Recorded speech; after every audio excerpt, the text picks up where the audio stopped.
خصوصاً على افضلهم وخاتم النبیین محمد الامین وعلى آلہ وصحبہ اجمعین. اما بعد فاعوذ باللہ من الشیطان الرجیم. بسم اللہ الرحمن الرحیم. الحمد للہ رب العالمین الرحمن الرحیم مالک یوم الدین. ایاک نعبد و ایاک نستعین. اہدنا الصراط المستقیم صراط الذین انعمت علیہم غیر المغضوب علیہم ولا الضالین. آمین. رب اشرح لی صدری ویسر لی امری واحلل عقدۃ من لسانی یفقہوا قولی. اللہم ربنا الہمنا رشدنا واعذنا من شرور انفسنا. اللہم ارنا الحق حقا وارزقنا اتباعہ وارنا الباطل باطلا وارزقنا اجتنابہ. اللہم ربنا یسر لنا امورنا کلہا واتمم لنا بالخیر وتقبل منا فإنک خیر المتقبلین. آمین یا رب العالمین. ابھی میں نے سورہ فاتحہ کی تلاوت کی اور آپ نے سماعت فرمائی. یہ سورہ مبارکہ مصحف کے اعتبار سے تو پہلی صورت ہے ہی، سب کو معلوم ہے، لیکن یہ بھی نوٹ کر لیجئے کہ یہ نزول کے اعتبار سے بھی سب سے پہلی مکمل صورت جو حضور پر نازل ہوئی وہ یہی ہے. اس سے قبل متفرق آیات نازل ہوئیں. 5 آیتیں سورہ علق کے آغاز میں، کچھ آیتیں سورہ قلم یا سورہ نون کے آغاز میں، کچھ آیتیں سورہ مزمل کی ابتدا کی، کچھ آیتیں سورہ مدثر کے آغاز کی. 5ویں وحی تقریباً اس پر اجماع ہے کہ یہ سورۃ الفاتحہ کی ہے اور یہ مکمل صورت ہے جو حضور پر نازل ہوئی. سورۃ الفاتحہ کے معنی ہوئے افتتاحی صورت. فتح یفتح کے معنی ہے کھولنا.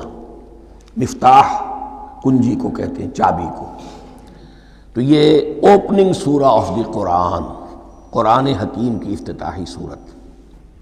ویسے جیسا کہ میں تعارف قرآن کے ضمن میں عرض کر چکا ہوں، عربوں کا یہ مزاج تھا کہ جس چیز سے انہیں خصوصی محبت ہوتی تھی اس کے بہت سے نام رکھتے تھے. اس کے بھی بہت سے نام ہیں. سورۃ الفاتحہ سب سے عام ہے، لیکن الکافیہ، الشافیہ، ام القرآن، اساس القرآن، کم سے کم یہ 4 نام تو میں سمجھتا ہوں کہ ہر مسلمان کو مزید معلوم ہونے چاہیے. اور بھی بہت سے نام. اس سورہ مبارکہ کی بالاتفاق و بالاجماع 7 آیتیں ہیں، اگرچہ ان کی ترتیب میں کچھ اختلاف ہے. ایک رائے یہ ہے، اور یہ رائے امام شافعی کی بھی ہے اور بصرہ کے جو قراء تھے ان کی بھی ہے، کہ آیت بسم اللہ بھی سورہ فاتحہ میں شامل ہے، اس کا جز ہے. وہ اس کو شامل کر کے پھر 7 آیتیں بناتے ہیں. تو آخری جنہیں ہم 2 آیتیں سمجھتے ہیں، صراط الذین انعمت علیہم غیر المغضوب علیہم ولا الضالین، وہ ان کے نزدیک ایک آیت ہے. تو گویا کہ نتیجہ یہ نکلا کہ آیتوں کی تعداد 7 ہی رہتی ہے. امام ابو حنیفہ رحمۃ اللہ علیہ کا موقف اور کوفے کے جو قراء تھے ان کا بھی موقف یہ ہے کہ آیت بسم اللہ نہ سورہ فاتحہ کا جز ہے نہ کسی اور سورت کا جز ہے، سوائے ایک مقام پر جہاں حضرت سلیمان علیہ السلام کا خط جو ہے نقل ہوا ہے، جو انہوں نے ملکہ سبا کو لکھا تھا، انہ من سلیمان و انہ بسم اللہ الرحمن الرحیم. تو قرآن کے متن میں صرف اسی جگہ پر یہ آیت شامل سمجھتے ہیں. باقی یہ صرف علامت کے طور پر کہ یہاں سے ایک نئی صورت شروع ہو رہی ہے درج کی گئی ہے. اس سورہ مبارکہ کو الصلاح قرار دیا گیا ایک حدیث میں. اس کا جو اسلوب ہے وہ دعا کا ہے، اور دعا کے ساتھ اس کی جو مناسبت ہے، اور پھر اسی کی وجہ سے ہماری نماز کا یہ جزو لا ینفک بنا دیا گیا. بلکہ ایک حدیث جو میں آپ کو سناؤں گا اس میں اسی کو نماز قرار دیا گیا. الصلاح یہی ہے. ویسے وہ حدیث مبارک موجود ہے، من لم یقرأ بفاتحۃ الکتاب لا صلاۃ لمن لم یقرأ بفاتحۃ الکتاب، جو شخص سورہ فاتحہ کی تلاوت نہیں کرتا اس کی کوئی نماز نہیں۔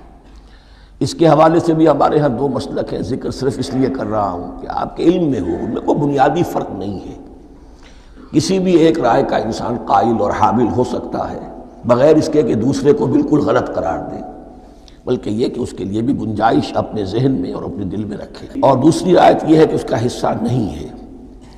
اسی اعتبار سے یہ کہ یہ سورہ مبارکہ نماز میں پڑھی جانی ضروری ہے، لا صلاۃ لمن لم یقرأ بفاتحۃ الکتاب۔ البتہ یہ اختلاف ہے، یہ بات جو میں ذکر کر رہا تھا جو ذہن سے نکل گئی، کہ آیا مقتدی جو ہے امام کے پیچھے کھڑا ہو کر جب نماز پڑھ رہا ہو تو کیا اس صورت میں بھی اس کے لیے لازم ہے کہ سورہ فاتحہ پڑھے؟ اس میں دو رائے ہو گئی، بلکہ تین۔ ایک رائے انتہائی ہے اور وہ فقہ حنفی کی طرف منسوب ہے کہ اگر آپ امام کے پیچھے مقتدی کی حیثیت سے نماز پڑھ رہے ہیں تو کسی بھی رکعت میں آپ سورہ فاتحہ نہیں پڑھیں گے۔ ایک دوسری بالکل برعکس رائے ہے، وہ امام شافعی رحمۃ اللہ علیہ کی ہے کہ ہر حالت میں چاہے امام جہری رکعت پڑھا رہا ہو جس میں وہ بلند آواز سے سورہ فاتحہ پڑھ رہا ہو، اور چاہے وہ سری رکعت ہو، ہر حالت میں مقتدی کو بھی پڑھنی ہے۔ ایک تیسری رائے بین بین ہے، وہ امام مالک کی ہے رحمۃ اللہ علیہ، کہ جو سری رکعت ہے جس میں کہ امام بھی خاموشی سے پڑھ رہا ہے، مقتدیوں کو بھی پڑھنی چاہیے۔ جو جہری رکعت ہے جس میں کہ امام بلند آواز سے پڑھ رہا ہے، اس میں مقتدیوں کو خاموش رہ کر پوری توجہ جو ہے سننے پر صرف کر دینی چاہیے۔ اذا قرئ القرآن فاستمعوا له وانصتوا، جب قرآن پڑھا جا رہا ہو تو پوری توجہ اس کے پڑھنے پر مرکوز کر دو اور خود خاموش رہو۔ میرے اپنی رائے میں یہ تیسری رائے سب سے زیادہ صائب ہے اور اس میں کسی طرح کی بھی کوئی پیچیدگی پیدا نہیں ہوتی۔ بہرحال اس سورہ مبارکہ کا جو اسلوب ہے میں نے عرض کیا دعائیہ ہے، البتہ قرآن مجید کے علم اور حکمت کے اعتبار سے، اس کے فلسفے کے اعتبار سے ایک بات سمجھ لینی چاہیے۔ قرآن کا فلسفہ یہ ہے کہ بنیادی ہدایت ہر انسان کے دل میں موجود ہے، بالقوہ، پوٹینشلی۔ یہ جو قرآن مجید یا اللہ کی کتابیں نازل ہوتی ہیں یہ انہیں ایکٹیویٹ کرتی ہیں، وہ اندر کی جو ڈورمنٹ کانشسنس ہے، خوابیدہ شعور جو ہے اسے بیدار کر کے اور پھر یہ کہ اسے اجاگر کرتی ہیں۔ ہر سلیم الفطرت انسان اور سلیم العقل انسان، دو سلامتی شرط ہیں۔ سلیم الفطرت، نیچر پرورٹڈ نہ ہو، فطرت مسخ نہ ہو گئی ہو، عقل سلیم ہو۔ ان دونوں چیزوں کا نتیجہ یہ نکلتا ہے کہ وہ انسان از خود، بغیر کسی وحی کی رہنمائی کے، بغیر کسی نبی کی تعلیم کے سے استفادہ کیے ہوئے از خود بھی کچھ حقائق تک پہنچ جاتا ہے۔ اور وہ حقائق کیا ہیں؟ نمبر ایک یہ کہ اس کائنات کا ایک خالق ہے اور وہ ایک ہے، اور وہ تمام صفات کمال سے متصف ہے۔ نمبر دو یہ کہ انسان کی زندگی صرف یہ زندگی نہیں ہے، بلکہ ایک اور زندگی ہے کہ جس میں اس زندگی کے اعمال کے نتائج برآمد ہوں گے۔ یہ دو باتیں، اس کی زیادہ وضاحت کے ساتھ جو ہے اس کا تذکرہ آئے گا سورہ لقمان میں، جہاں حضرت لقمان کی شخصیت کا تذکرہ ہے۔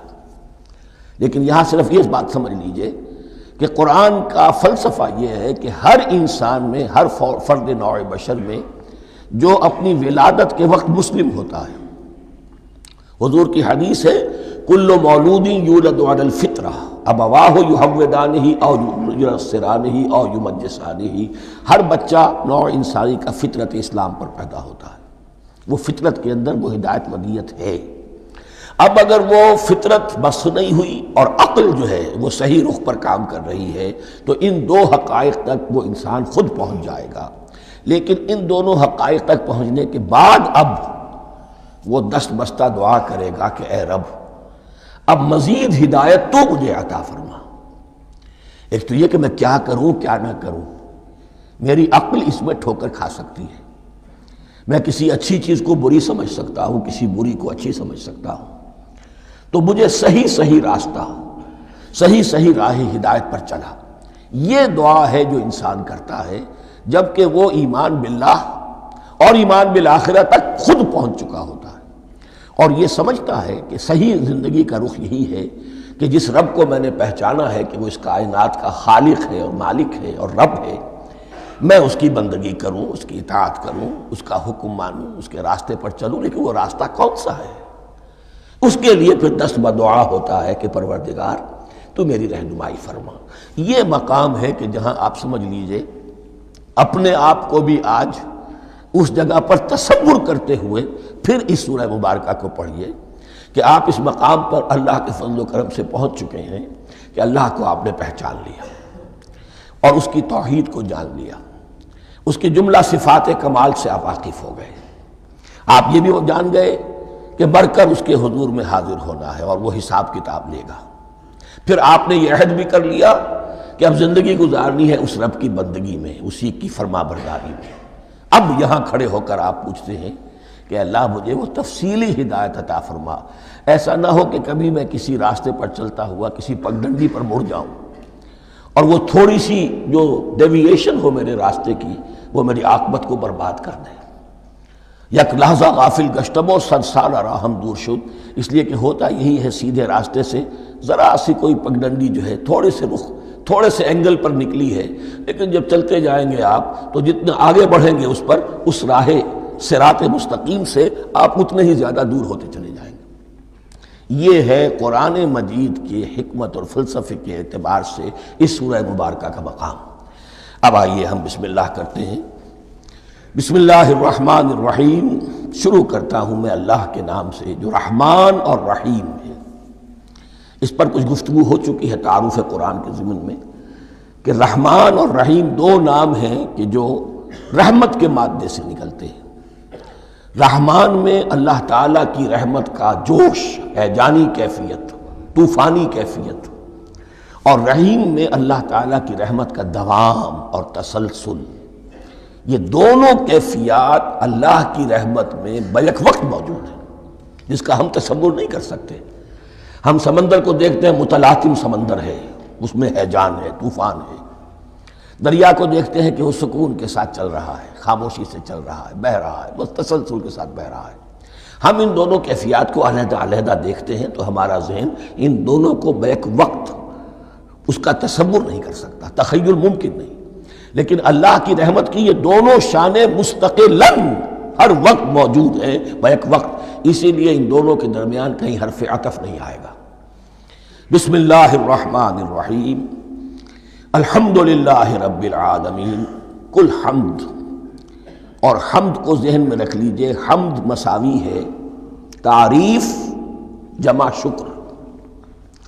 عام طور پر ترجموں میں ایک لفظ لایا جاتا ہے، کل تعریف اللہ کے لیے، یہ کافی نہیں ہے۔ تعریف آپ کسی شے کی کر سکتے ہیں جس میں کوئی حسن ہے، خوبی ہے، کسی بھی اعتبار سے، خواہ آپ کو اس کے حسن و خوبی سے کوئی فائدہ حاصل نہیں ہو رہا۔ ایک پھول ہے، بہت خوبصورت ہے، بس ٹھیک ہے، خوبصورت ہے، آپ نے کہا، تعریف کر دی۔ شکر کرتے ہیں آپ اس شے کا جس سے آپ کو کوئی فائدہ پہنچا ہو، استفادہ ہوا ہو، آپ کی کوئی ضرورت پوری ہوئی ہو، آپ کی کوئی مشکل رفع ہوئی ہو۔ اور آپ دیکھیں گے کہ حمد میں یہ شکر کا پہلو غالب ہے۔ جتنی بھی دعائیں ہیں حضور سے منقول، شکر کے مقام پر وہاں حمد آتا ہے۔ بھوک لگی ہوئی تھی، کھانا کھایا، الحمدللہ الذی اطعمنی وسقانی۔ اب یہاں دیکھیے ترجمہ تعریف نہیں، شکر ہے اس اللہ کا جس نے مجھے کھلایا اور پلایا۔ آپ بیت الخلاء سے باہر آئے، نجاستیں آپ سے دور ہو گئیں، طبیعت میں انشراح ہوا، الحمدللہ الذی اذھب عنی الاذی وعافانی۔ وہ شکر ہے اس اللہ کا جس نے اذیت بخش چیزیں مجھ سے دور کر دیں اور مجھے عافیت بخشی۔ تو یہ الحمدللہ رب العالمین، اللہ تعالیٰ کا حسن و کمال اور حسن و جمال اپنی جگہ بھی اس انتہا کا ہے کہ جتنی تعریف اس کا حق ہے ہم کر ہی نہیں سکتے، لیکن اس کے احسانات اور انعامات ہم پر اتنے ہیں کہ ہم ان کو بھی گن نہیں سکتے۔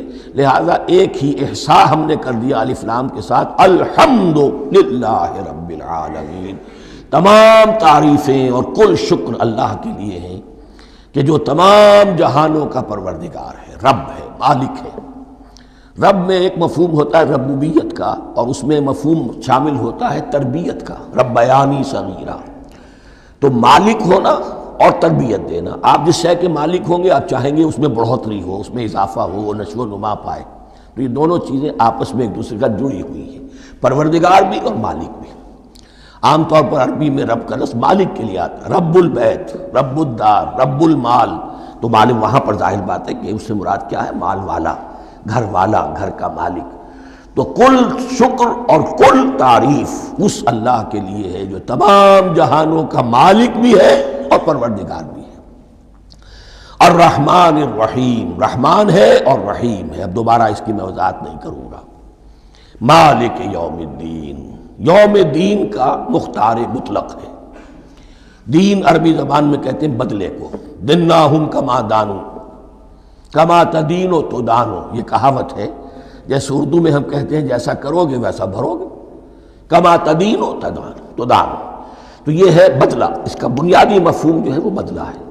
تو بدلے کا ایک دن ہے جس دن فیصلہ ہوگا کہ کون کیا کما کر لایا ہے اور اسے کیا بدلہ ملنا چاہیے.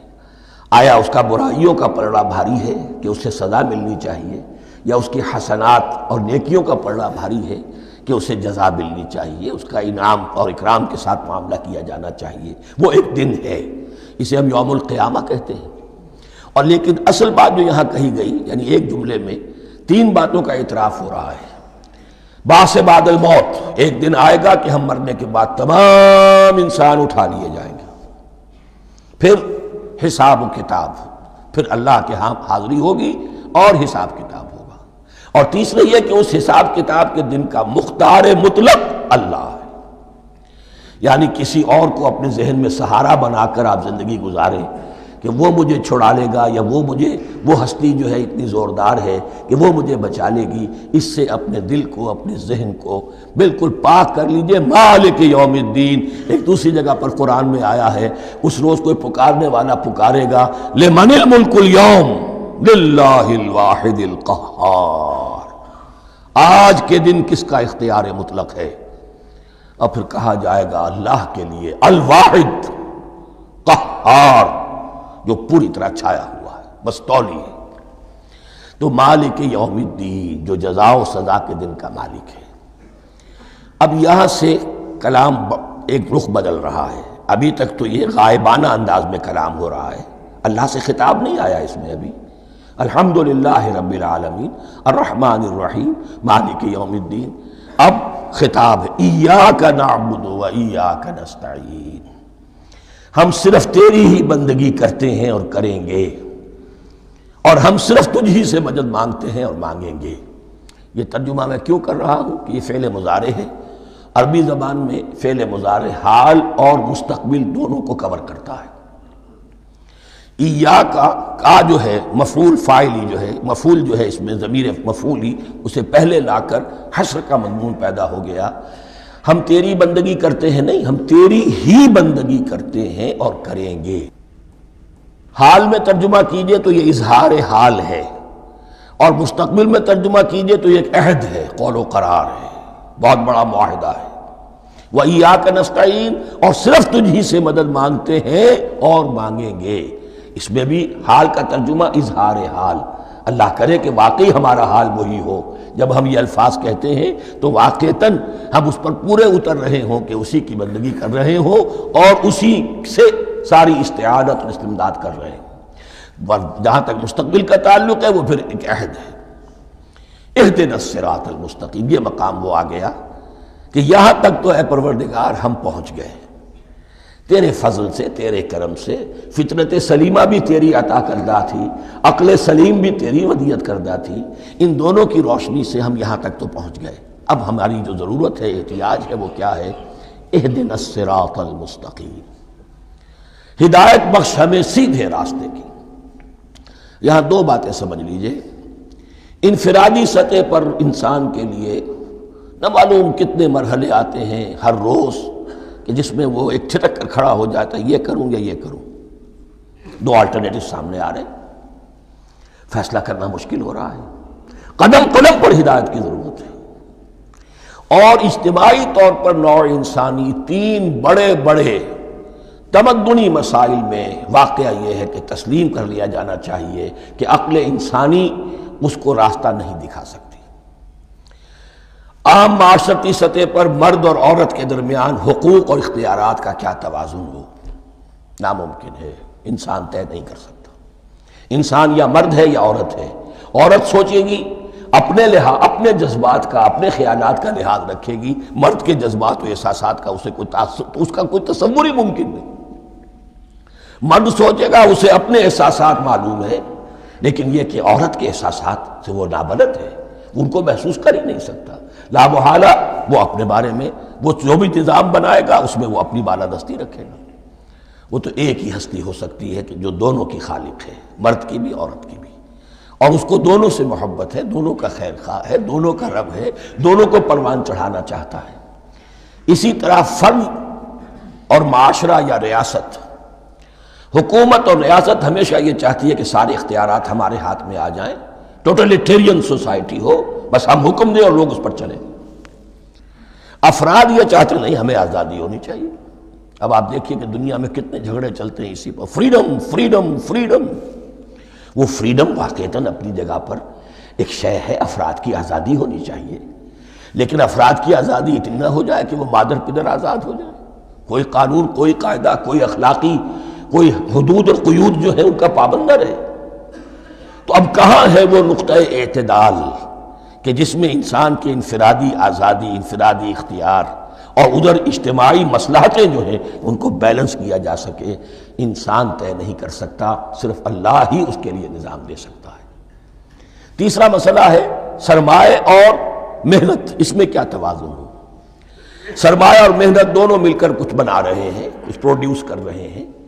اب اس میں نفع جو ہوا ہے اس میں سرمایہ کا کتنا حصہ ہونا چاہیے اور لیبر کا کتنا ہونا چاہیے، کون طے کر سکتا ہے؟ اس کے لیے بھی کہ ایسا نہ ہو کہ سرمایہ داری جو ہے آکاش بیل بن کر پورے معاشرے پر چھا جائے، اور غریب بیچارہ، مزدور بیچارہ، کاشتکار بیچارہ وہ گویا کہ چکی کے دو پارٹوں میں پس کر رہ جائے، اس کی کوئی حیثیت نہ رہ جائے۔ لیکن یہ کہ دوسری طرف اگر یہ کہ مزدور کا جو حق ہے اس سے زیادہ اس کو دے دیا جائے تو سرمایہ جو ہے وہ سکڑ جائے گا، شائی ہو جائے گا، وہ پھر میدان میں نہیں آئے گا۔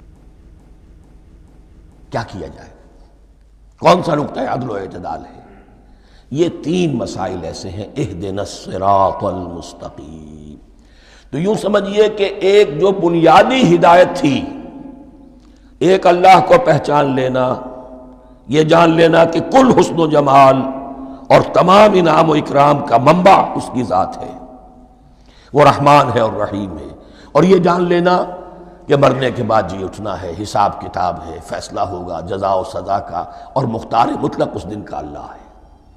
پھر یہ عہد کر لینا ایاک نعبد و ایاک نستعین۔ اس کے بعد دعا، پروردگار ہمیں ہدایت پر قائم رکھ، ہماری ہدایت میں اضافہ فرما۔ اس ہدایت کے لفظ کو سمجھ لیجئے، بنیادی ہدایت، تفصیلی ہدایت، قدم قدم پر ہدایت، ہدایت پر ہدایت۔ والذین اہتدوا زادہم ھدی، جو لوگ ہدایت کے راستے پر آتے ہیں اللہ ان کی ہدایت میں اضافہ کرتا ہے۔ تو یہ قدم قدم پر ہمیں ہدایت کی ضرورت ہے اور مرحلہ وار ضرورت ہے۔ ہدایت اس کو بھی کہتے ہیں کہ کسی نے آپ سے کوئی پتہ پوچھا، آپ نے کہا ادھر جانا، پھر دوسری گلی میں مڑنا، پھر جانا دو تین لائٹیں چلے جانا، پھر مڑنا، وغیرہ وغیرہ، یہ بھی ہدایت ہے، نظری طور پر آپ نے بتایا ہے۔ ایک ہدایت یہ ہوئی کہ بھائی میں چلتا ہوں آپ کے ساتھ، میں آپ کو وہاں تک پہنچا دوں گا تاکہ آپ کو دقت نہ ہو، آپ نے منزل تک پہنچا دیا۔ ان دونوں کے درمیان، یہ تو میں نے ایک فرد کی مثال دی ہے، اللہ اور بندے کے درمیان نہ معلوم کتنے مراحل ہیں ہدایت کے۔ تو کسی وقت بھی انسان اپنے آپ کو ہدایت خداوندی سے مستغنا نہیں سمجھ سکتا، اور نہیں تو پروردگار جو ہدایت دی ہے اس پر ہدایت پر قائم رکھ۔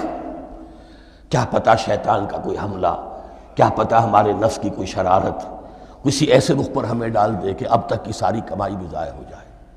لہذا یہ نہ سمجھیے کہ جب یہ ساری چیزیں ان کو معلوم تھی، ان چیزوں کا تو اقرار کر رہے، تو اب ہدایت کون سی مانگ رہے ہیں؟ تو ہدایت کا تو بڑا میدان کھلا ہوا ہے، اور اس ہدایت کی وہ جو میں نے آخری شکل آپ کو بتائی ہے کہ منزل مقصود تک پہنچا دے، یہ ہدایت بھی قرآن مجید میں اس معنی میں بھی لفظ آیا ہے کہ اہل جنت جب جنت میں داخل ہوں گے تو جو ترانہ حمد ان کی زبان پر اس وقت ہوگا وہ کیا ہے؟ الحمدللہ الذی ہدانا لہذا وما کنا لنہتدی لولا ان ہدانا اللہ، کل شکر اس اللہ کا جس نے ہمیں یہاں تک پہنچا دیا، ہدایت دی یہاں تک پہنچا دیا، اور ہم ہرگز نہ پہنچ پاتے، ہم ہرگز ہدایت یافتہ نہ ہو سکتے اگر اللہ ہی ہمیں ہدایت نہ دیتا۔ اہدنا الصراط المستقیم، سیدھا راستہ، صراط الذین انعمت علیہم، اب اس کی مزید وضاحت ہے، راستہ اس کا ان لوگوں کا جن پر تیرا انعام ہوا۔ یہ کون لوگ ہیں؟ اس کی وضاحت آپ کو ملے گی سورہ نساء میں، من یطع اللہ والرسول فاولئک مع الذین انعم اللہ علیہم من النبیین والصدیقین والشہداء والصالحین۔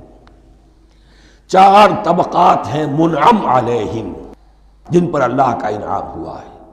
چوٹی پر انبیاء کرام، اس کے بعد صدیقین کرام، اس کے بعد شہداء عظام، اس کے بعد عام صالح مسلمان، صالح ہو۔ یہ بیس لائن ہے، اس سے اوپر کا درجہ شہداء کا ہے، اس سے اوپر کا درجہ صدیقین کا ہے، اور پھر اس سے اوپر کا درجہ انبیاء کا ہے۔ انبیاء میں سے پھر وہ بھی ہوتے ہیں کہ جو اولو العزم میں من الرسل ہیں، لیکن یہ چار طبقات ہیں، ان کے راستے پر ہمیں چلا۔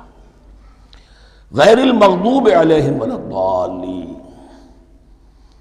جو مغضوب علیہم نہیں ہوئے، جن پر تیرا غضب نہیں ہوا، اور غضب ہوتا ہے ان پر کہ جو ہدایت کے واضح ہونے کے بعد ہدایت کو ترک کر دیں، وہ ہے مغضوب علیہم۔ جنہیں ہدایت مل گئی ہو، ہدایت کو پہچان لیا ہو، پھر اپنی شرارت نفس کی وجہ سے، اپنی نفسانیت کی وجہ سے، اپنے تکبر کی وجہ سے، اپنے حسد کی وجہ سے وہ اس حق کو رد کر دیں، اس کو ترک کر دیں، ان پر اللہ کا غضب آتا ہے۔ اور اس میں اس کی بہت بڑی مثال تاریخ کے اعتبار سے یہودی ہیں۔ اللہ نے انہیں ہدایت دی، کتابیں عطا کی، تورات، انجیل، زبور، سینکڑوں نبی ان میں مبعوث کیے، 1400 برس تک نبوت کا تار ٹوٹا ہی نہیں، مسلسل۔ ابتدا میں بھی 2 نبی، موسیٰ اور ہارون، اور اختتام پر بھی 2 نبی، عیسیٰ اور یحییٰ علیہم السلام، اور ان کے مابین کوئی لمحہ نہیں آیا ہے تاریخ بنی اسرائیل میں جبکہ کوئی نہ کوئی نبی موجود نہ ہو۔ لیکن انہوں نے اپنی شرارت نفس کی وجہ سے ہدایت تورات سے بھی منہ موڑا، اور پھر سب سے بڑی بات یہ کہ ہدایت محمدی سے، ہدایت قرآنی سے بھی صلی اللہ علیہ وسلم منہ موڑا، وہ ہے مغضوب علیہم ولا الضالین، اور نہ ہی گمراہ ہوئے۔ یہ لفظ جو آتا ہے عربی زبان میں، گمراہ کا بھی ہے اور تلاش حق میں بھٹکنے والے کا بھی ہے۔ ایک وہ شخص ہے جس پر حق ابھی واضح نہیں ہوا، وہ تلاش میں ہے، اس کے لیے بھی ضال کا لفظ آئے گا۔ اسی طرح کوئی شخص کسی کے عشق اور محبت میں ایسا ہو جائے، دیوانہ ہو جائے، اس کو بھی ضال کہتے ہیں، یعنی اس کے اوپر جذبات کا اتنا غلبہ ہو گیا ہے کسی کی محبت اور عشق کی بنا پر۔ تو حضور کے لیے یہ لفظ آیا ہے وَوَجَدَكَ ضَالًّا فَهَدَىٰ، اور یہ تو سورۃ الضحیٰ ہے، اکثر بیشتر لوگوں کو یاد ہوگی۔ تو یہ جو ضال کا لفظ ہے، اس میں سمجھ لیجئے ضروری نہیں ہے کہ وہ گمراہ ہو، بلکہ وہ بھی کہ جو ابھی راہ ہدایت کی طلب میں، اس کے حصول کے لیے اس کی تلاش میں کوشاں ہیں، اور وہ بھی کہ جو کسی مغالطے کی وجہ سے حق سے منحرف ہو جائے۔ یہ بھی جان لیجئے کہ ایک ہے بدنیتی، تکبر، حسد، حق کو جان کر پہچان کر رد کر دینا یا چھوڑ دینا یا ترک کر دینا۔ ایک ہے کسی غلطی میں، کسی جذبات کے اندر آ کر، کسی غلو کے اندر مبتلا ہو کر اور حق سے منحرف ہو جانا۔ اس کی جو سب سے بڑی مثال ہے وہ نصارہ ہے، عیسائی ہے۔ حضرت مسیح کو انہوں نے مانا لیکن غلو کیا، یہ لفظ آئے گا آگے، لا تغلو فی دینکم، اپنے دین میں غلو نہ کرو۔ جیسے ہمارے ہاں بھی بعض لوگ ہیں جو حضور صلی اللہ علیہ وسلم کی تعریف میں، حضور صلی اللہ علیہ وسلم کے ساتھ اپنی محبت کے اظہار میں غلو کر جاتے ہیں۔ یہ انتہا درجے کو ہو گیا تھا حضرت مسیح علیہ السلام کے ماننے والوں میں، اور اس کی بنا پر انہوں نے تثلیث کا عقیدہ ایجاد کر لیا اور حضرت مسیح علیہ السلام کو اللہ کا بیٹا بنا دیا۔ تو اس کی سب سے بڑی مثال ضالین کی اس اعتبار سے کہ ہدایت پانے کے بعد کسی بدنیتی سے نہیں بلکہ کسی اچھے جذبے میں غلو کی وجہ سے، رسول سے محبت کرنا تو اچھا جذبہ ہے، لیکن یہ محبت بھی ایک حد میں رہنی چاہیے. غلو کرے گی تو ظاہر بات ہے کہ اس کے بعد وہ گمراہی کی طرف لے جائے گی. تو یہ ہے اس سورہ مبارکہ کا ترجمہ. اور اس کے بعد آخر میں آمین کہنا یہ مسنون بھی ہے، کہنا چاہیے.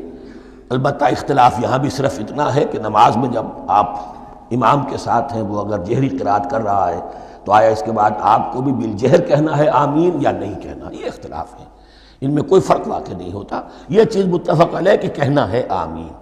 بلکہ یہ آمین تو یہودیوں میں ہے، یہ آمین جو ہے یہ عیسائیوں میں بھی ہے. ان کی بھی جو پریئر لارڈس پریئر ہے اس کے بعد آمین، وہ آمین کہتے ہیں. وہ فرق، وہ لفظ ایک ہی ہے. اس لیے کہ عبرانی زبان اور عربی زبان، یا تو ہم یہ کہہ سکتے ہیں کہ دونوں بہنیں ہیں، کوئی ایک مشترک زبان تھی ان کی ماں جس کی یہ دو بیٹیاں ہیں، اور یا یہ کہنا پڑے گا کہ عربی زبان کی ماں جو ہے وہ عبرانی زبان ہے. بہرحال بڑا قریبی رشتہ عربی کا اور عبرانی کا ہے، اس اعتبار سے وہ آمین. اب آپ کو معلوم ہے ہم السلام علیکم وہ کہتے ہیں، وہ سلام کہتے ہیں. فرق کیا ہے؟ وہ تو تلفظ کا فرق ہے. اسی طریقے سے اور بہت سے الفاظ ہیں، میں بعد میں بتا. اب میں اس سورہ مبارکہ کے بارے میں خاص حدیث آپ کو سنانا چاہتا ہوں، اور اسی سے در حقیقت جو امام ابو حنیفہ کا موقف ہے رحمۃ اللہ علیہ، اس کی حقانیت مزید مبرہن ہو جائے گی. یعنی کیا کہ آیت بسم اللہ سورہ فاتحہ کا جز نہیں ہے. سورہ فاتحہ الحمدللہ رب العالمین سے شروع ہوتی ہے. وہ میں آپ کو بتانا بھول گیا کہ جن کے نزدیک یہ سورت کا جز ہے وہ پھر جہری قرات میں بسم اللہ الرحمن بھی بلند آواز سے کہیں گے، اور جن کے نزدیک یہ سورہ فاتحہ کا جز نہیں ہے وہ نہیں کہیں گے، وہ الحمدللہ رب العالمین سے قرات کریں گے. تو کوئی فرق نہیں ہے بنیادی. یہ حدیث جو ہے یہ مسلم شریف میں ہے اور حدیث قدسی ہے. اس کے راوی حضرت ابو ہریرہ ہیں رضی اللہ تعالیٰ عنہ، اور اس حدیث نے اس سورت کے مضامین کا نہایت عمدہ تجزیہ کر دیا ہے. حدیث کے الفاظ سن لیجئے. قسمت الصلاۃ بینی و بین عبدی نصفین. اللہ تعالیٰ فرما رہے ہیں، حدیث قدسی ہے، میں نے نماز کو، صلاۃ کو اپنے اور اپنے بندے کے درمیان آدھا آدھا تقسیم کر لیا. فنصفها لی ونصفها لعبدی. اس کا نصف جو ہے وہ میرے لیے ہے اور نصف جو ہے وہ میرے بندے کے لیے ہے. وَلِعَبْدِي مَا سَأَلَ. اور جو میرے بندے نے مانگا میں اسے دوں گا، میرا وعدہ ہے، یا میں نے اسے دیا. اس کے بعد اس کی تفصیل آتی ہے. اذا قال العبد، جب بندہ کہتا ہے الحمدللہ رب العالمین، قال اللہ حمدنی عبدی. جب بندہ کہتا ہے الحمدللہ رب العالمین، اللہ فرماتا ہے میرے بندے نے میری حمد کی. وَإِذَا قَالَ الرَّحْمَنِ الرَّحِيمِ قَالَ اللَّهُ اثْنَىٰ عَلَيَّ عَبْدِي. جب بندہ کہتا ہے الرحمن الرحیم، اللہ فرماتا ہے میرے بندے نے میری ثنا کی. وَإِذَا قَالَ مَالِكِ يَوْمِ الدِّينِ قَالَ اللَّهُ تَعَالَى مَجَّدَنِي عَبْدِي. میرے بندے نے میری تمجید بیان کی، میری بزرگی بیان کی. اب یہ تین آیتیں ہو گئیں، تینوں میں اللہ کی حمد ہے، ثنا ہے، تمجید ہے. یہ تین آیتیں خالص اللہ کے لیے ہو گئیں. اب چوتھی آیت آئی، ایاک نعبد و ایاک نستعین.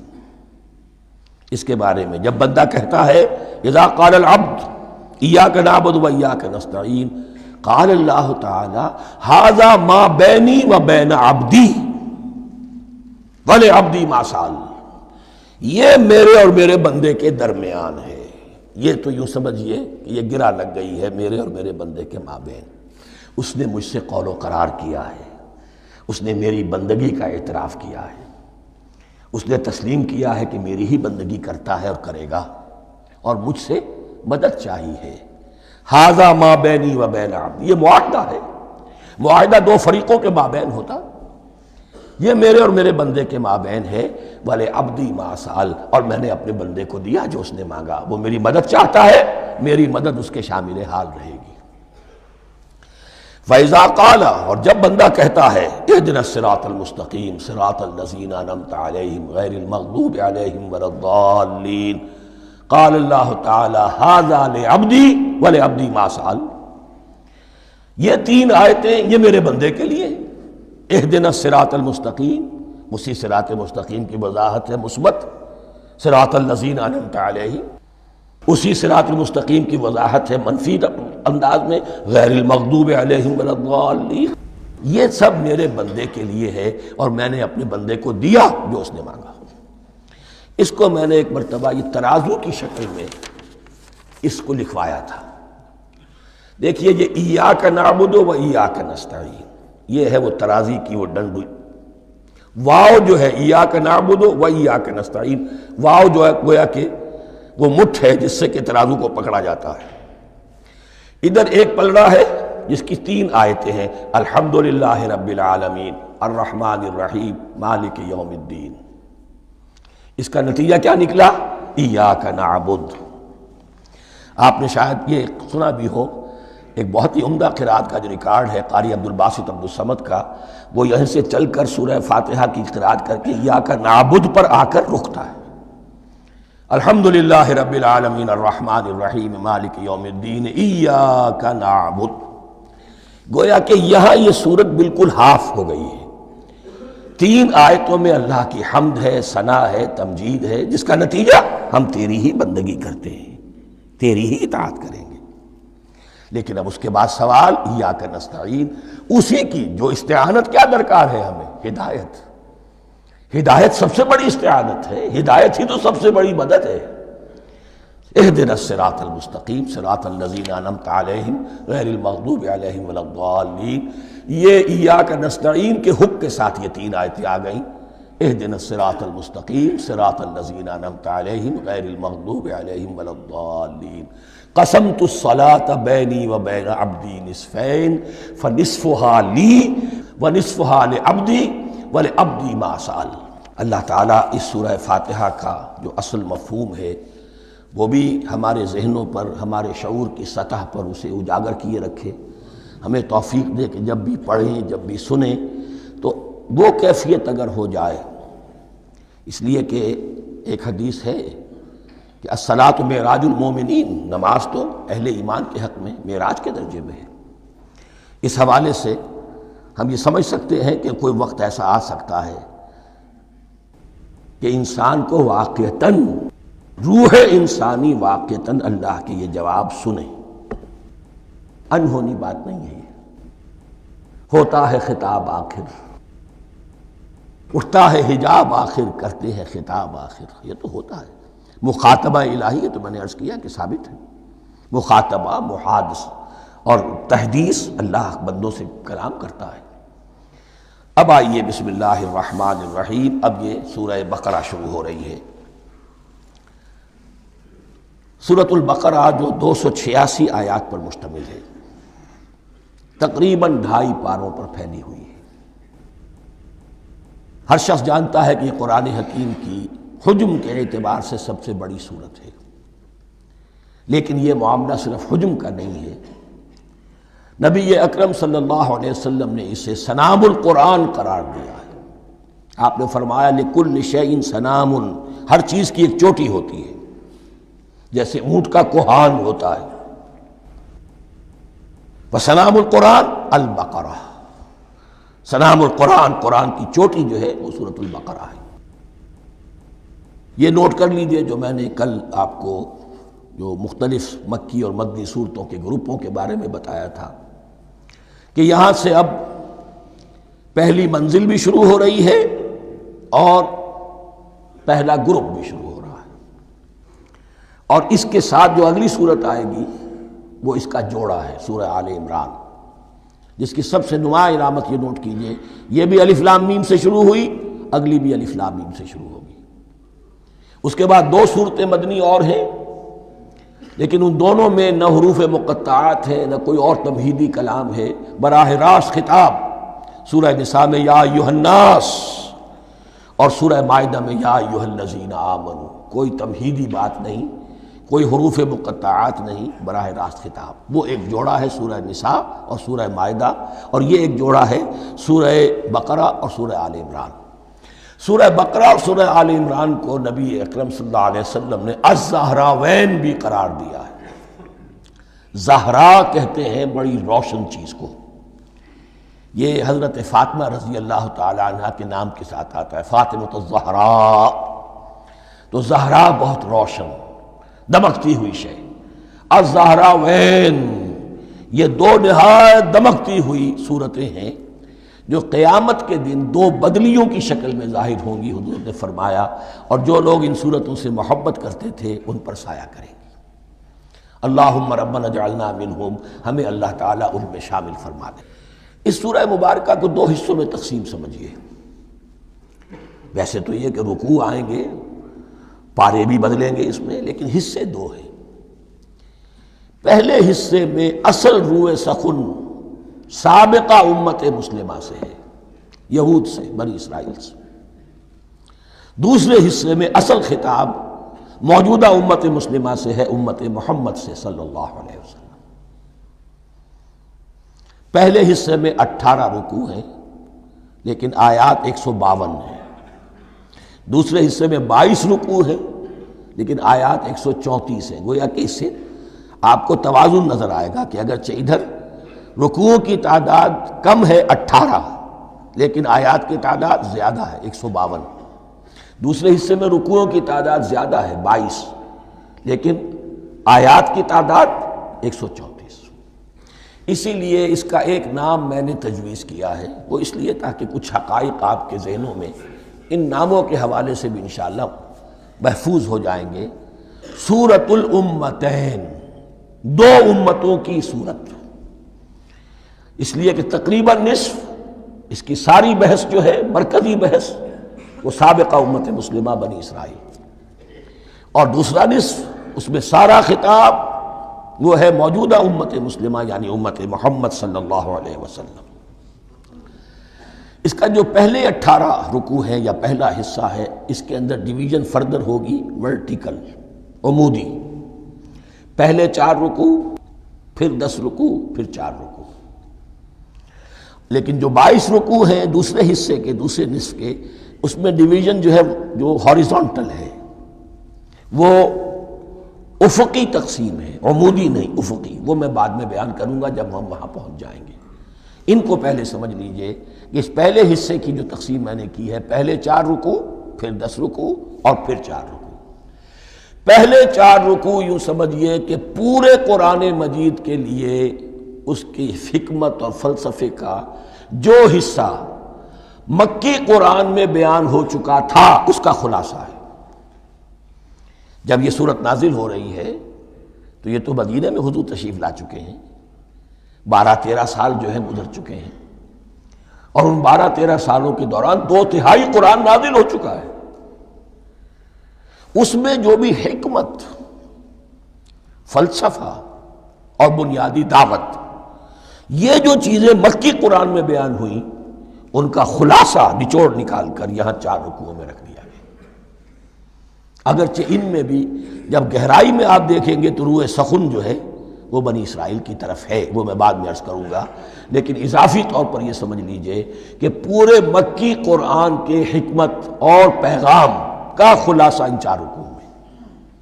پھر 10 رکوع ہے جن میں براہ راست خطاب ہے سابقہ امت مسلمہ، یا بنی اسرائیل۔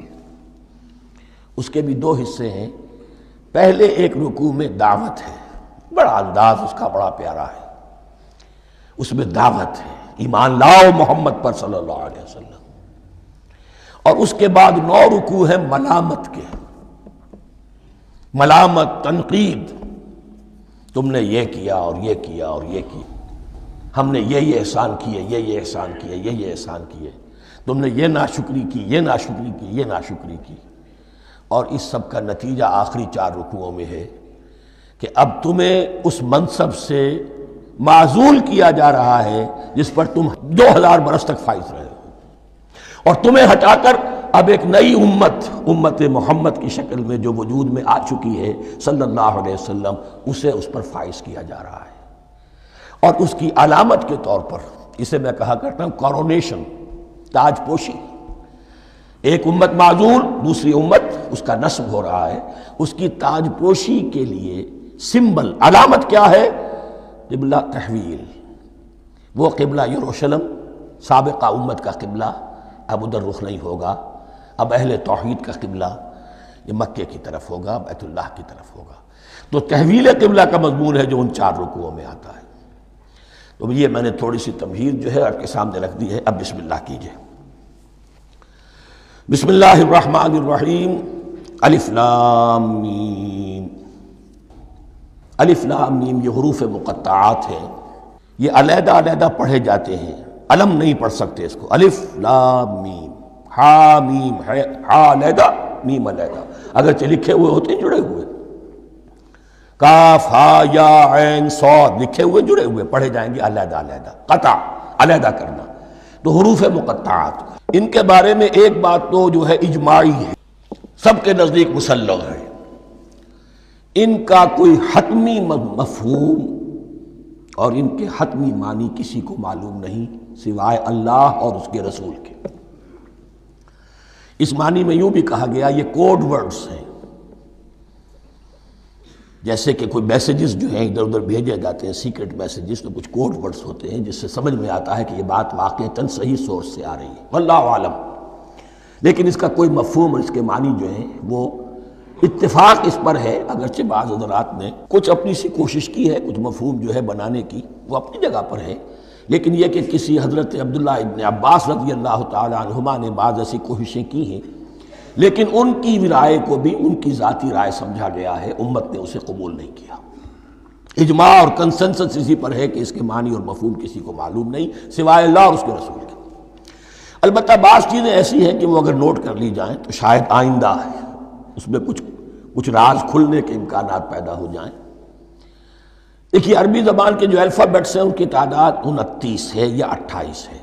میں بتا چکا ہوں، الف اور حمزہ کو ایک سمجھے تو 28 ورنہ 29. پہلی بات یہ نوٹ کیجئے، قرآن حکیم کی 114 سورتوں میں سے 29 سورتوں میں ان کے شروع میں یہ حروف مقطعات آئے ہیں. دوسری بات یہ کہ اس میں 28 کا نصف کیجئے تو 14 استعمال ہوئے، 14 نہیں استعمال ہوئے، بالکل آدھی تعداد استعمال ہوئی ہے. تیسرے یہ کہ جو شروع اور آخر اور درمیان 3 حصوں میں تقسیم کر دیجئے آپ، 9 9 9 پنواڑی 27، ایک طرف 10 رہ جائیں گے. پہلے حصے میں سے بہت کم حروف لیے گئے، بہت کم. آخری حصے کے تقریباً تمام حروف ہیں تقریباً. درمیانی حصہ وہ ہے کہ جس میں آپ نے دیکھا ہے کہ عربی میں جوڑوں کی شکل میں ہے، صاد ضاد، فرق کیا ہے نقطے کا، سین شین فرق کیا ہے نقطوں کا، را زا فرق کیا ہے نقطے کا. تو جو بھی نقطے والا لفظ ہے وہ نہیں لیا گیا، اور جو بغیر نقطے کے غیر منقوط ہے وہ لیا گیا. پھر اس میں 3 صورتیں ہیں جن میں ایک ایک حرف آیا ہے، سورہ قاف، سورہ نون، سورہ صاد. پھر صورتیں ہیں جن میں 2 2 آئی ہیں، جن میں 3 3 آئے ہیں، پھر 4 4 آئے ہیں. 2 ہی صورتیں ہیں جن میں 4 4 ہیں، اور 2 ہی صورتیں جن میں 5 5 ہیں. تو یہ ہے صرف یوں سمجھیے کہ اعداد و شمار. اس کے حوالے سے کچھ آدمی غور کرے تو شاید کوئی بات نکلے. باقی وہ مثال میں آپ کو بتا دیتا ہوں کہ حضرت عبداللہ ابن عباس نے ایک رائے ظاہر کی کہ الف لام میم در حقیقت ایک جملے کا خلاصہ ہے. انا اللہ اعلم، پہلا لفظ ہے انا، اس کا الف لے لیا. درمیانی لفظ ہے اللہ، اس کا درمیانی لام لے لیا. تیسرا لفظ ہے اعلم، یہ آخری لفظ ہے، آخری حرف میم لے لیا. انا اللہ اعلم، میں اللہ جانتا ہوں. واللہ اعلم، واقعتاً اللہ ہی جانتا ہے. یہ حضرت عبداللہ ابن عباس کی رائے ہے، لیکن اگرچہ انہیں حبر الامت مانا گیا ہے، لیکن یہ کہ ان کی اس رائے کو بھی اکثر و بیشتر مفسرین نے قبول نہیں کیا. اب جو پہلے 2 رکوع ہیں اس سورہ بقرہ کے، ان کے بارے میں تعویل عام اور تعویل خاص کا ایک بڑا بنیادی فرق ہے جو نوٹ کر لینا چاہیے. جس وقت یہ صورت نازل ہو رہی ہے، میں عرض کر چکا ہوں کہ 12 سال ہو چکے تھے حضور کو اپنا فریضہ نبوت و رسالت ادا کرتے ہوئے. ایک جماعت اچھی بھلی تیار ہو چکی تھی جنہوں نے حضور کی دعوت پر لبیک کہا، ایمان لائے اور آپ کی تعلیمات پر عمل کیا. وہ ایک گروہ موجود تھا، یہ ابو بکر ہے، یہ عمر ہے، یہ عثمان ہے، یہ طلحہ ہے، یہ زبیر ہے، یہ عبد الرحمن ابن عوف ہے، یہ مصعب بن عمیر ہے، دیکھ لو. اور ایک گروہ وہ تھا کہ جو حق کو جان کر پہچان کر محض اپنی ضد اور ہٹ درمی کی باعث وہ کفر پر اڑ گیا تھا. اور اب ایک تیسرا گروہ پیدا ہو رہا تھا مدینے میں آ کر، وہ ابھی ایمبریونک سٹیج میں ہے کہ جو داعی ہے مدعی ہے کہ ہم مانتے ہیں لیکن حقیقت میں نہیں مانتے۔ یہ تین قسم کے گروہ دنیا میں ہمیشہ پائے جائیں گے، ہمیشہ۔ اب میں اس کو لا رہا ہوں تعویل عام کی طرف۔ جب بھی کبھی کوئی دعوت اٹھے گی انقلابی، ایک ہوتا ہے واعظ و نصیحت، ٹھیک ہے، جس نے بھی فائدہ اٹھایا اٹھا لیا۔ ایک ہوتی ہے دعوت انقلابی، وہ انقلابی دعوت کا ہدف ہوتا ہے نظام کو بدلنا۔ نظام بدلتا ہے تو ظاہر بات ہے کہ جو لوگ اس نظام میں جن کے ویسٹڈ انٹرسٹ ہیں اور جن کو پریولیجز حاصل ہیں، جن کے مفادات ہیں، وہ تو لازماً اپنے نظام کا تحفظ کریں گے۔ ٹکراؤ ہوگا، تصادم ہوگا، تصادم میں جانی نقصان بھی ہوگا، مالی نقصان بھی ہوگا۔ یہ گویا کہ کسی انقلابی دعوت کے لوازم ہیں۔ اگر یہ شاید نہ ہو تو ان دعوت انقلابی ہے ہی نہیں۔ اس اعتبار سے ہر انقلابی دعوت کے جواب میں تین طبقے پیدا ہو جاتے ہیں۔ ایک وہ کہ جو اس دعوت کو قبول کرتے ہیں دیانت کے ساتھ، خلوص کے ساتھ، اخلاص کے ساتھ، اور پھر پوری جواں مردی کا ثبوت دیتے ہیں، ہر بعد آباد، اب جو آئے سو آئے، جان دینی پڑے حاضر ہیں، مال دینا پڑے حاضر ہیں، کوئی تکلیف آئے، کوئی مشقت آئے، کوئی مصیبت آئے، کوئی قربانی کرے، حاضر۔ جب پکارا گیا واپس نہیں پھیرا کوئی فرمان جنوں کا، اور تنہا نہیں لوٹی کبھی آواز جرس کی۔ خیریت جاں راحت تن صحت داماں، سب بھول گئیں مصلحتیں اہل ہوس کی۔ ایک وہ لوگ ہوتے ہیں، ایک وہ لوگ ہوتے ہیں کہ جو اڑ جاتے ہیں ضد پر، ہٹ درمی پر، ماننے کے باوجود، جاننے کے باوجود کہ بات تو ٹھیک ہے جو کہہ رہے ہیں، کیسے مان لیں؟ ہماری سیادت، ہماری چودراہٹ، ہمارے مفادات، ہمارے یہ ساری چیزیں ان سب کے اوپر زد پڑ رہی ہے۔ یہ لوگ اڑ جاتے ہیں اور پھر کوئی دعوت، کوئی نصیحت، کوئی مزید افہام و تفہیم ان کے حق میں مفید نہیں ہوتی۔ اس لیے کہ صحیح بات ہے جو کہتے ہیں کہ سوتے کو تو جگایا جا سکتا ہے، جاگتے کو کیسے جگائیں؟ کوئی سویا ہوا ہے تو آپ اسے جگا دیں گے، جو جاگا ہوا ہے لیکن وہ بنا ہوا ہے، وہ اٹھنے کو تیار ہی نہیں ہے، تو آپ کیسے اٹھا دیں گے اس کو؟ تو جو لوگ جان بوجھ کر حق کو پہچان کر رد کر دیتے ہیں، پھر ان کے حق میں کوئی دعوت، کوئی نصیحت، کوئی تبلیغ، کوئی انذار، کوئی تبشیر مفید نہیں ہوتی۔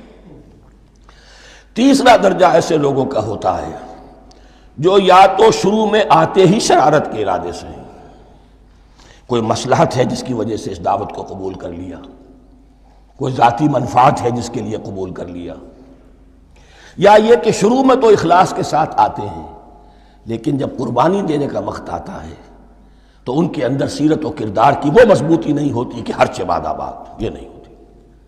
وہ پھر ڈگمگاتے رہتے ہیں، کبھی کچھ چلے پھر کہیں ٹھٹک کر رہ گئے، پھر کہیں کچھ چلے پھر ٹھٹک کر رہ گئے۔ یہ تیسرا طبقہ ہے کہ جو کہتا ہے، دعوی مدعی ہے کہ ہم نے مانا ہے، قبول کیا ہے، بات ٹھیک ہے، کچھ تھوڑا بہت چلتے بھی ہیں، لیکن جہاں مشکل آئی چھٹک کر کھڑے ہو گئے، اوندھے منہ گر پڑے۔ یہ تیسرا طبقہ ہے۔ اس کے لیے لفظ ہمارے ہاں منافقین بھی ہے، لیکن اس رکوع میں آ کر ابھی ان 4 رکوعوں میں نہیں بلکہ سورہ بقرہ میں مکمل میں بھی کہیں نفاق کا لفظ نہیں آیا ہے، اس لیے کہ اسے مرض سے تعبیر کیا گیا ہے۔ یہ مرض ہے ایک، اور اس مرض کے ذریعے سے لوگوں کے اندر جو ہے وہ ایک نفاق کا بیج پڑ رہا ہے، جو ظاہر ہوگا تو منافقت پوری کی پوری کھل کر سامنے آ جائے گی۔ روگ ہے انسانی شخصیت کا۔ اس حوالے سے وہ تیسری، اور یہ چونکہ اہم ترین حصہ تھا اور یہ مرض اب شروع ہو رہا تھا، مدینے میں، مکے میں نہیں تھا، لہذا زیادہ تفصیل سے اس کے بارے میں گفتگو ہوئی۔ اب ان 2 رکنوں کا سلسلے وار مطالعہ انشاءاللہ اس دوسری نشست میں کریں گے۔